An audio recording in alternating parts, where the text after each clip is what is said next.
দুই দফায় ৪৪ সদস্যের মন্ত্রিসভা আরো বড় হতে পারে বলে সরকারের ভেতরে গুঞ্জন রয়েছে। আগামী বাজেট অধিবেশনের আগেই মন্ত্রিসভার সম্প্রসারণের বিষয়টি সামনে আসতে পারে বলে সরকারের একাধিক সূত্র নিশ্চিত করেছে।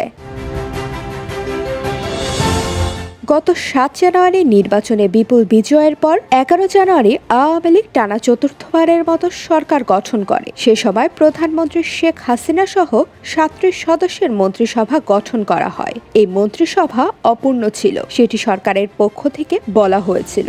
পরবর্তীতে সংরক্ষিত নারী আসনের মনোনয়ন চূড়ান্ত হওয়ার পর ১ মার্চ মন্ত্রিসভা সম্প্রসারণ করা হয়।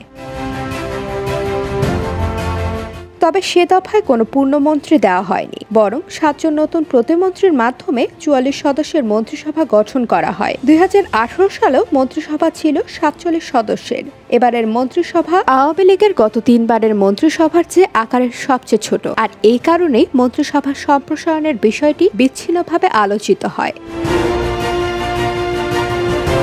সাম্প্রতিক সময় আওয়ামী লীগের দায়িত্বশীল একাধিক সূত্র বলছে, প্রধানমন্ত্রীর মন্ত্রিসভা আরো বড় করার বিষয়টি বিবেচনা করছেন। এছাড়া মন্ত্রিসভায় কয়েকটি দপ্তর পরিবর্তনের বিষয়টিও এখন আওয়ামী লীগের মধ্যে আলোচনার বিষয়ে পরিণত হচ্ছে।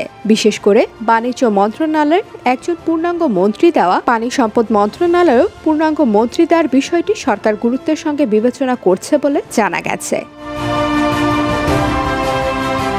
পরিকল্পনা মন্ত্রণালয় পরিবর্তনেরও ইঙ্গিত পাওয়া যাচ্ছে। এছাড়া শ্রম মন্ত্রণালয় একজন পূর্ণাঙ্গ মন্ত্রী হওয়ার বিষয়টি নিয়ে বিজিএমইএ এর অনুরোধ রয়েছে প্রধানমন্ত্রী শেখ হাসিনার কাছে। সামনের দিনগুলোতে শ্রম আইন নিয়ে মার্কিন যুক্তরাষ্ট্রের সঙ্গে দর কষাকষি করতে হতে পারে, এই বিবেচনা থেকে বিজিএমইএ এর পক্ষ থেকে সরকারকে আনুষ্ঠানিকভাবে অনুরোধ করা হয়েছে, যিনি আইনে দক্ষ, বিশেষ করে শ্রম আইনে দক্ষ কাউকে যেন এই মন্ত্রণালয়ের দায়িত্ব দেওয়া হয়।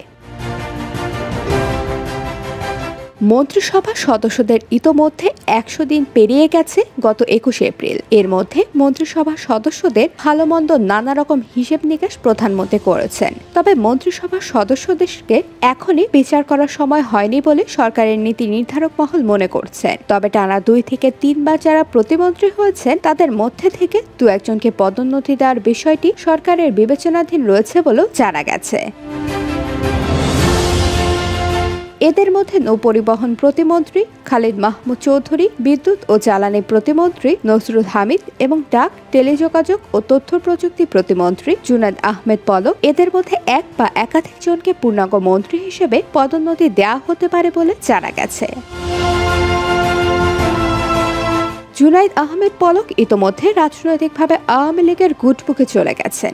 বিশেষ করে তার শ্যালককে তিনি প্রার্থী থেকে প্রত্যাহার করার ফলে তিনি সরকারের আরো বেশি আস্থাভাজন এবং প্রিয়ভাজনে পরিণত হয়েছেন। তবে মন্ত্রিসভার রদবদল কখন, কিভাবে হবে এবং কতজন নতুন মন্ত্রী হবেন এ বিষয় সম্পর্কে কেউই কিছু বলতে পারেননি। IBTV USA news desk.